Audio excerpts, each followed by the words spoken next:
All right, guys, today the 4th gen, gonna get some upper ball joints. We're gonna walk you through it in case you gotta do it yourself. So stick around if you wanna see this. All right, I already pressure washed everything because it seems like everything I have is always covered in dirt and mud. There's your upper ball joint. As you can see, my boot is completely wrecked on this thing. The ball joint itself isn't making noise yet, but that boot is definitely shredded. So now, I've actually never done just an upper ball joint on these. I've done full lift kits with arms and everything, but I'm gonna see if I can get this ball joint out without taking this arm off. I hope we can. These ball joints are pressed in, so you're gonna have to go to like AutoZone or whatever and get rent a tool, get a little press kit, or pull the whole arm off and take it to take it somewhere and have it pressed, or unless you have a hydraulic press at home. That would be beautiful, which I don't, but most people don't. So we're gonna do it the hard way. So you can rent a tool from AutoZone or Riley or whatever. Sometimes you have to get a couple of different tools and combine the sets, but one of those things, one of the combinations will work. So the first thing we're gonna do, we're gonna take off this castle nut on the bottom along with the pin and get this spindle out of the way, and then see if we can get this thing pressed out of here. We'll see.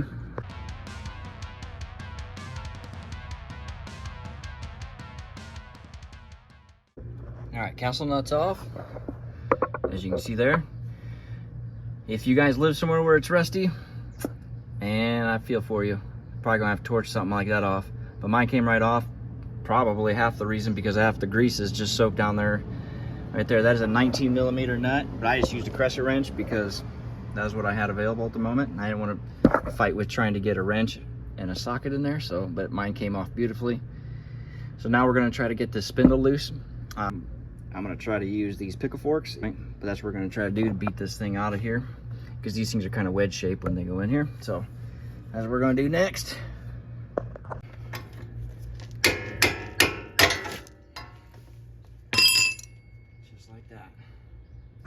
Okay, something you might want to do first is loosen this brake line here. Not good that there's that much tension on the brake line. You see, you're stretching pretty good right there. Actually, that's not a brake line. Sorry. That is your wheel speed sensor wire, which mine is actually bad, and I don't really care because it takes off all the traction control on these things. Another little tip. If you ever want to take off the traction control and ABS and all that other junk that's on these vehicles, which on the street, I don't mind the ABS, but on the trails, I hate ABS. In the dirt, snow, you name it. Well, snow, not too bad, but I don't get much of that out here.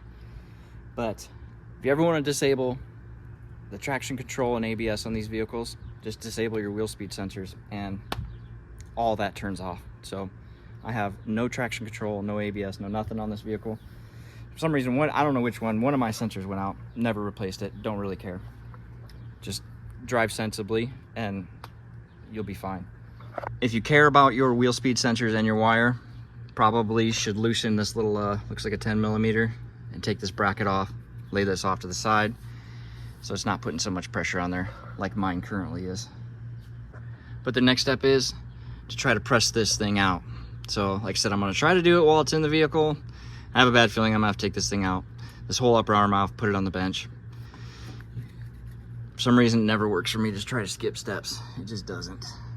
So this vehicle has almost 300,000 on it. This thing's got 297,000 or 96,000, right around there. These are the original Toyota half shaft axles in this thing. And have I owned it since new? No, but I bought it from the original owner who kept meticulous records of everything he did. It was like an 89-year-old man. And the files like this thick of all the oil changes and everything he's done over all the years, and nowhere in there has he ever replaced the half shafts. That's pretty crazy, but that's Toyota for you.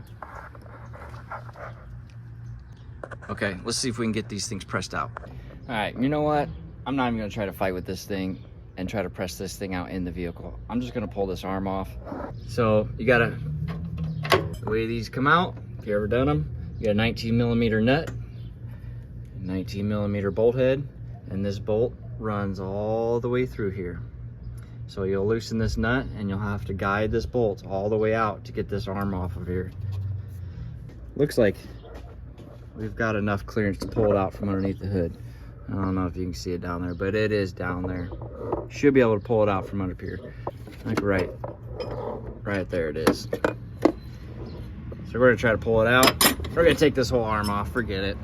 I ain't gonna try to monkey around with it in the vehicle.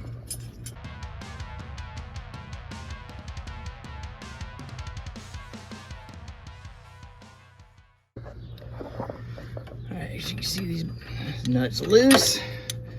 I can push this puppy out of here. I think I can get it. Okay, got the bolt out.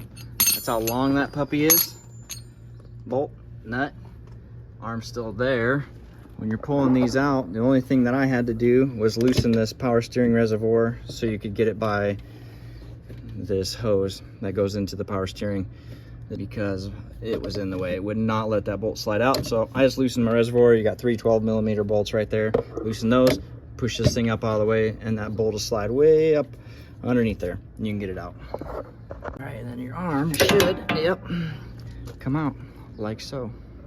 So now we'll put this thing on the bench and press this thing out without fighting it in the truck.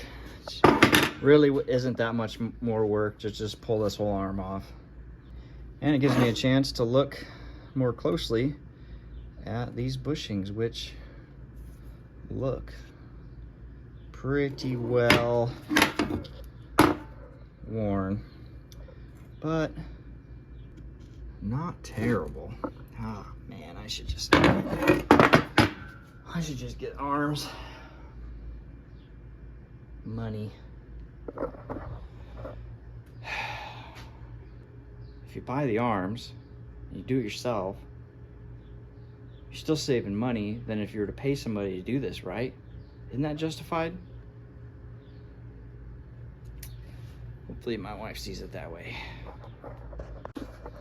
Now before you start to beat these things off, what I do is I just rip out the remaining rubber off this thing so I can get a clearer view. It's not in my way. There is a ring, a retaining ring on the bottom side of these. Don't try to press this thing out without trying to get that ring off. I've done that before. So this is that ring that goes on the bottom. After you put the new one in, this ring will fit down here to hold that ball joint from ever coming loose. So what I did is I just hit it.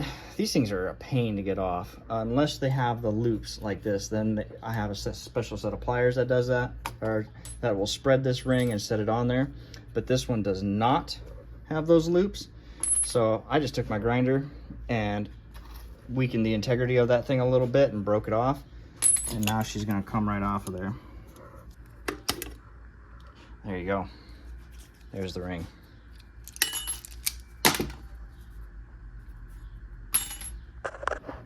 All right, so these are the two sets I got. Got a ball joint press set extravaganza, AutoZone special. It's got a couple different couplers on there and stuff. And I also grabbed, because I remember doing some similar ball joints before, and this is an adapter set, so I don't know if I'll need these or not, but I grabbed them just in case. So obviously what you want to do here is get a fitting that pushes down on the ball joint itself. If you have to clear out all this rubber to see what part is the ball joint and what part is actually, or what part is not the arm, you might have to do that. But I'm going to try to get something that pushes down on this silver part here. And then you need something that goes around. So like this big dog, that will go around this. So that is the goal. And then you put the clamp on there, you tighten her down, and it just forces that ball joint out of there. Thread this big dog on here.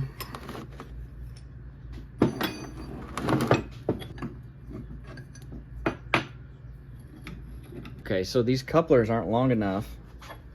When I put this on here, this bolt is too long, it's sticking up. And this thing ain't got a wide enough spread to go around this coupler, around the bottom coupler, and then these two pieces here you're gonna use. So what I'm gonna do is I'm gonna take my grinder and just cut the top of this bolt off of here, since obviously this thing's trash anyway. You can do it however you want, but that's the way I'm gonna do it here.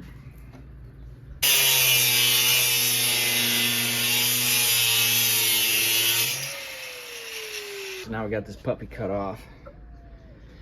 Now let's see if we can get these adapters on here.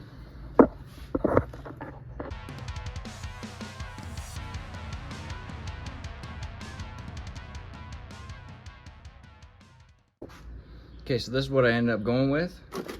The big coupler in the back to go around it as it pushes it out.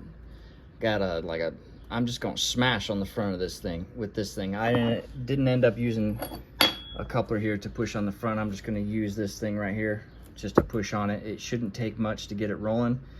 You just couldn't get enough spread still with all the pieces in there. You just couldn't get all the pieces in there. This thing ain't long enough for this stupid thing. I don't know why they make it like that, but whatever. Maybe I'm doing something wrong. Either way, I'm gonna put the impact on the end of this puppy and see if we can drive this thing out. It's a 7/8 socket on here. See what happens.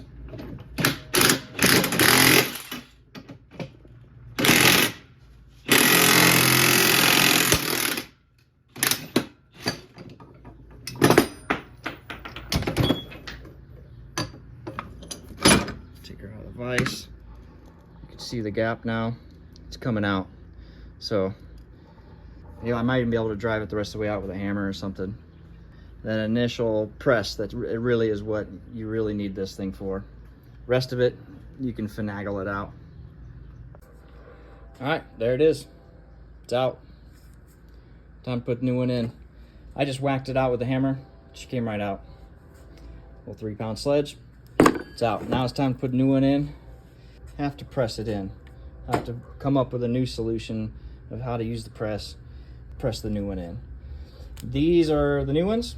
I have had good luck with Moog. Purchase those if I can. So these are the new ones: retaining clip, Newcastle nut, cotter pin, and greaser, which is awesome. Stock ones did not have a greaser, but they lasted almost 300,000 miles, so it says something. But anyway, these will have a greaser on them. All right, let me see if I can figure out how to press this thing in here, and I'll show you guys what I got. Okay, so this is the contraption that I came up with to press this thing in here. This is the top of it. The bolt is this way. Look in the back. I don't know if you can see it, but you can see the bolt in there through the back there. We're gonna try to drive this whole ball joint this way. Nice and easy, not so crazy.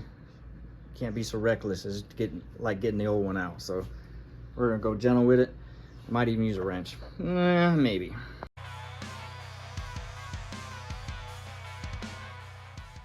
All right, forget using a wrench. Don't even try that.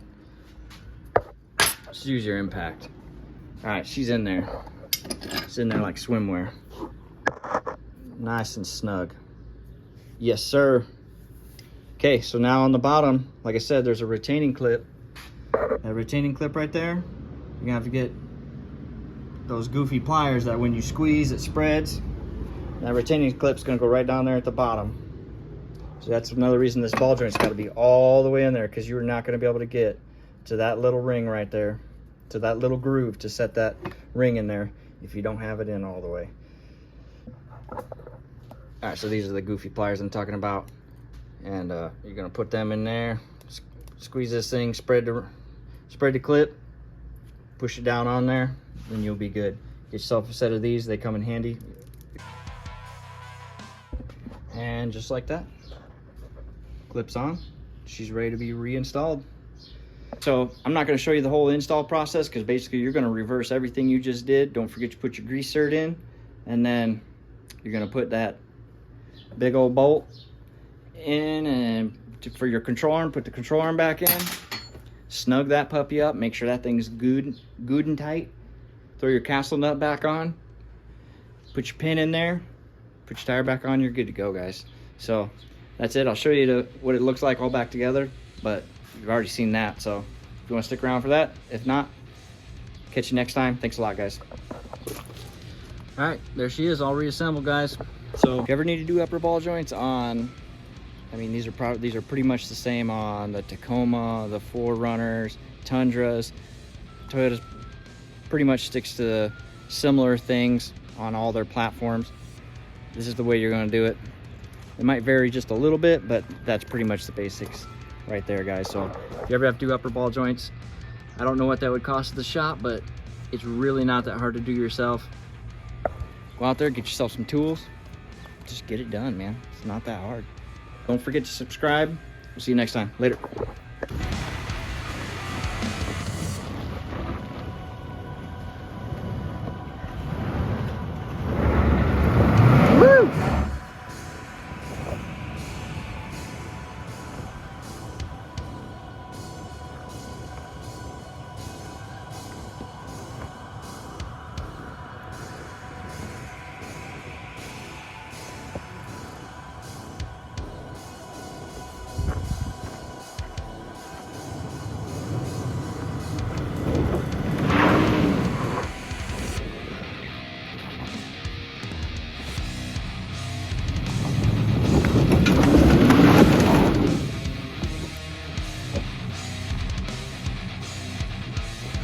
Someone needs walkers.